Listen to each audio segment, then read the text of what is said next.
going on, guys? I just wanted to make a video showing how to do this drive belt tensioner. I tried to look up a video to see how to do it myself, and the only video I could really find was a TRQ video, and he had taken off quite a bit of stuff that I felt was unnecessary. So after doing a little bit of research and whatnot, I figured out that you could do it in probably about half the steps and much easier, in my opinion. Like, for example, he took off radiator hoses, which of course made coolant come out, and I wasn't trying to deal with all that.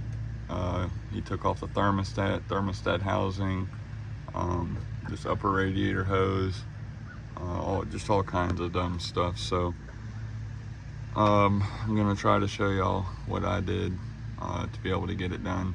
Like I said, in my opinion, I think it's much easier the way I did it. Of course, I thought my alternator was going bad, so I had taken it out and went and got it tested. It tested that it was fine, as well as my battery tested that it was fine. And the reason why I did that is because my battery light on my dash was coming on. So, like I said, I took the alternator out and went and got it tested at AutoZone. So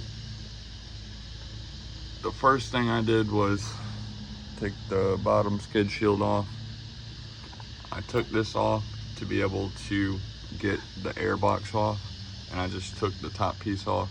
So you just got to take off a couple of hoses from the back, and then basically unscrew it and just kind of pop it off from here and take off the top piece over here. I stuck a rag in there, that way no debris or whatever got inside the intake. Now granted, I have relatively skinny arms, so if you have Hulk Hogan arms or something like that, it may be a little bit more difficult, but I'm sure you can still get it done. So after taking my skid plate off, like I said, I took this off just to give me a little bit more room to be able to take the intake off from right here.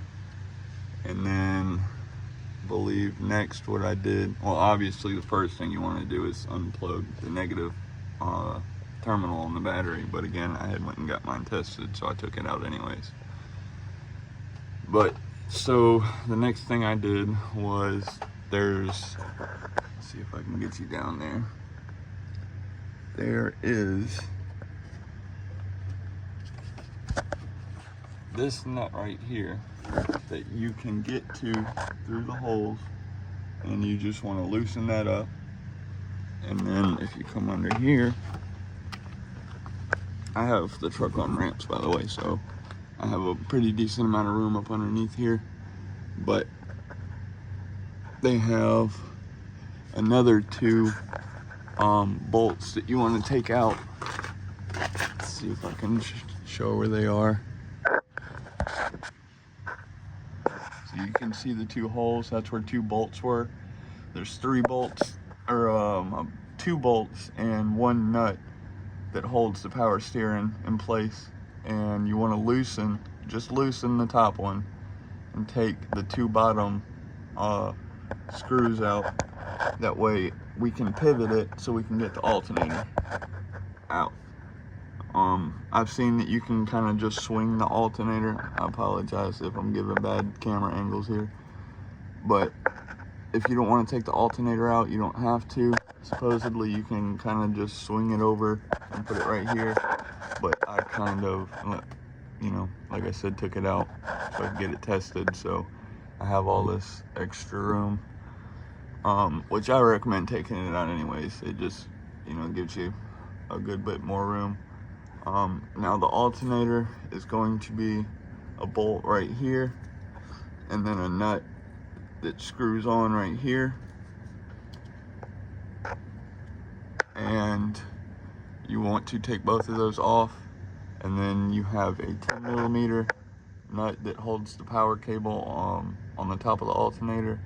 And then you have let's see if I can find it. You have a Where's it at?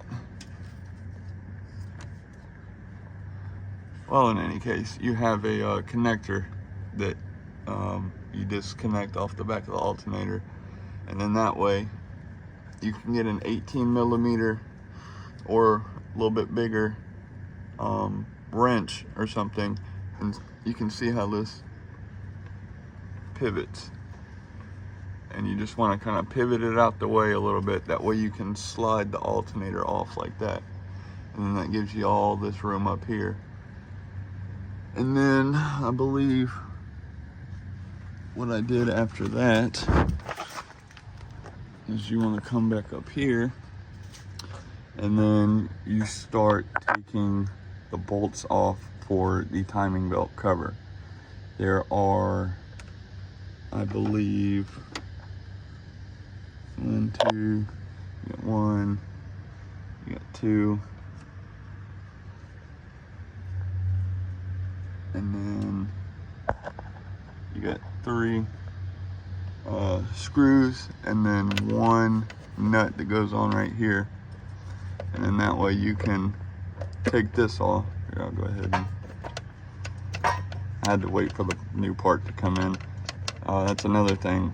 Whenever you go to order a new drive belt tensioner, it is going to come with a smaller pulley, and supposedly you have to get a newer updated belt, I guess. But I had got a Gates belt from AutoZone, and they had also sold me a tensioner with a smaller pulley. So I'm gonna just go ahead and assume that the new belt that I got from them was for the newer tensioner with the smaller pulley.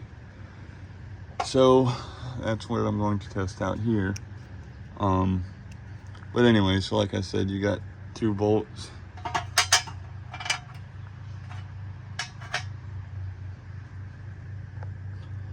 And then I gotta get to the third one, which is,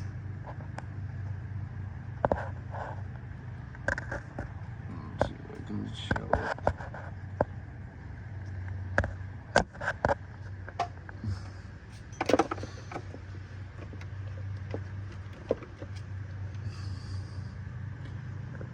Hold on 1 second.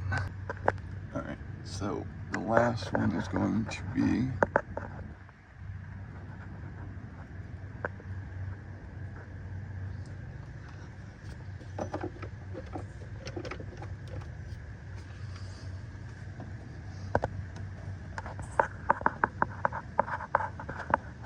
you can see it right there. So let me go ahead and take it off real quick. All right, so you actually want to keep one of the top ones in, and then you want to come down here, and you've got way more access to it, which is this one right here. So let me go ahead and take it off real quick. All right, so I got the one on the bottom off, taking this one off. You actually have another cover that's underneath this one, and just something that I recommend doing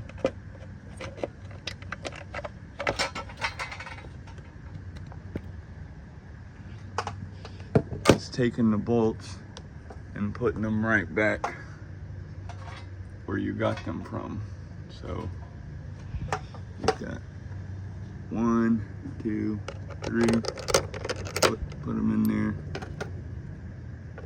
put the little nut right there, and then that way you don't lose them or try to put them in the wrong place.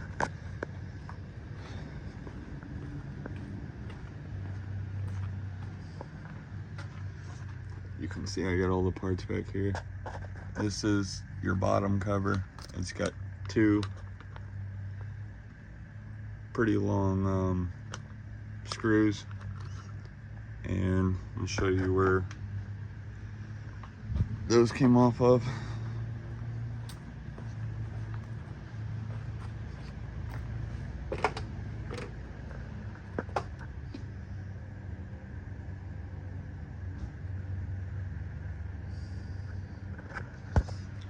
I gotta see if I can show you.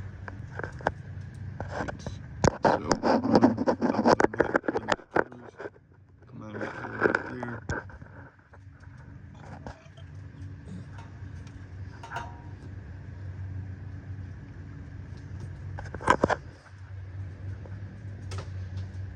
And then the other one is right there. So you want to take those screws, you want to take those screws out, and then that bottom cover will just pop off just like the top one. And then you've got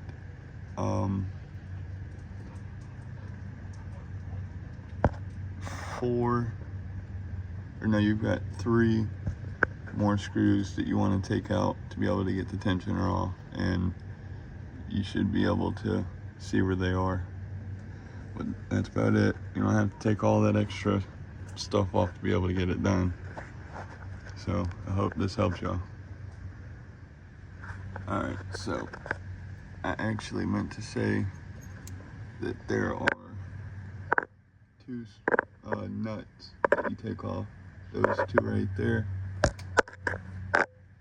And then you've got a screw that comes out. You can kind of see.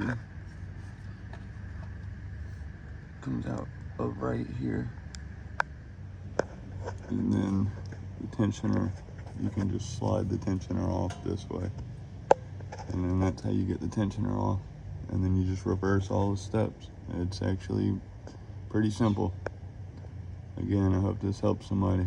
I know in theory, I figured it would help quite a few people instead of watching that TRQ video getting discouraged because he takes off so many things. But yeah, hope this helps. Like, comment, and subscribe if it helps. Alright, one thing I just figured out when putting everything back together is once you get the belt, drive belt tensioner back on there, it's the tensioner right there. I just took the pulley off.